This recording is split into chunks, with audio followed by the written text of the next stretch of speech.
Well, first off, probably good to comment on the scrimmage on Saturday. We were able to come out here on Saturday night and have multiple rotations at multiple positions. The level of competition has certainly increased because of the roster. I would say acquisitions because of development in the offseason. Going top to bottom, I would say both sides of the trenches did a good job taking care of business at the line of scrimmage and providing enough knockback on one side, enough penetration on the other side to make it a back and forth matchup. Early in the scrimmage, it was the offense. As the scrimmage went on, the defense certainly did a really good job of forcing 3 and outs and then coming up with big plays. The offense early on, I thought controlled the line of scrimmage for a little bit, and then it was a little bit more even and then back and forth. The receiver position continues to be a work in progress.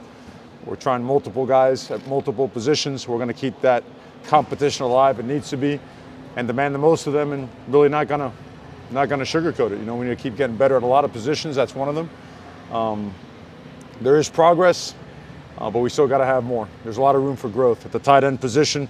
Will is close to being full speed again. In the meantime, Elijah, Arroyo, Dom, Jaleel Skinner, even Robbie Prosek, those guys have done a really nice job. Khalil Brantley took a big step today as well in the run game as well as the pass game. On the defensive side of the ball, the linebacker position has become very competitive. So that thing, we expect that thing to keep going and keep providing development and keep providing the ability to keep guys on edge and making sure that the intensity of that room continues to pick up, because if our front seven can tackle the way that we tackled Saturday and improve on that, we're going to be a good defense. The secondary has had a great spring. They picked up right where they left off here in the fall. They're physical, they're tackling well, technique-wise. Coach Adai and the scheme itself has certainly helped them get better. And you know what? In turn, they're helping our wide receivers get better. So, and the quarterbacks, they were hot and cold. They're getting tested by a defense that's very aggressive and is going to make the windows tighter, is going to make those throws come out quicker, is going to make those decisions in the run game a lot more difficult with the way that we play. But that being said, open to questions. Mario, how important is a guy like Cristobal in our receivers? Because like you said, the competition's wide open. He seems like he's the leader type. He's been the most productive in camp. Unquestionably the most productive wide receiver in camp. And it's his approach to practice. You watch, you guys are out there early. It's not hard to find, right? There's about 10 pro scouts out there today, and right away that's what they're saying. It's like, whoa, what about that guy? Look at that guy's motor, look at his engine. So, and that's the goal of every team, right? You want guys that operate that way, and then when time's up, that put in extra time, that get in here earlier. He's that kind of guy. We need that more.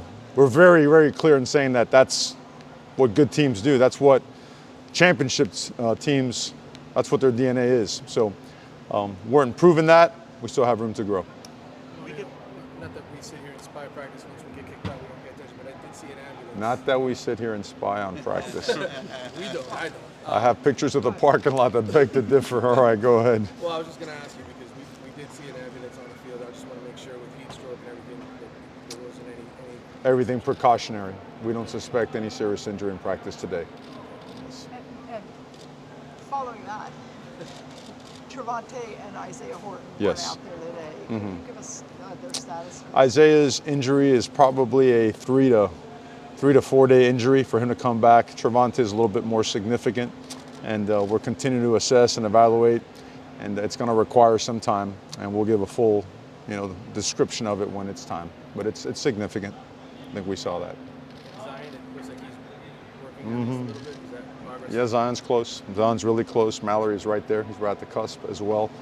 We have Joe Girardi, who played here, exceptional return to play specialist. And when these guys come back, not only do they come back healthy and ready, they come back in really good shape. A lot of times when guys come back from injury, the reason they get re-injured is because they're not in very good shape, not in very good condition. Joe makes sure that those guys, when they do set foot on the field again, that they're ready to play. And then we acclimate them, they go from maybe a 7-on-7 period to a team pass period, and then progress to the unit periods before they get, the real dose of the team stuff. This week, this Saturday, I guess you have another scrimmage. I don't know if we're going to see you again. Is it the same exact idea? Did you change it up a little? We just change the times. We play games at 7, 8, noon, 4 o'clock. So as we structure camp, we want to get practice or a scrimmage at those exact times as well. And the reason being is guys have to get used to what their bodies feel like at certain times of day. You know, we're a morning operation during the season. We have classes in the afternoon, so naturally we're going to practice in the morning. But during this time of year, it's a great way to practice your processes. When do you have your pregame meals? What time do you have to wake them up? What's your night before look like in terms of meeting and walkthroughs and all that stuff? So everything is intentional. Everything has a purpose, and we're working our processes.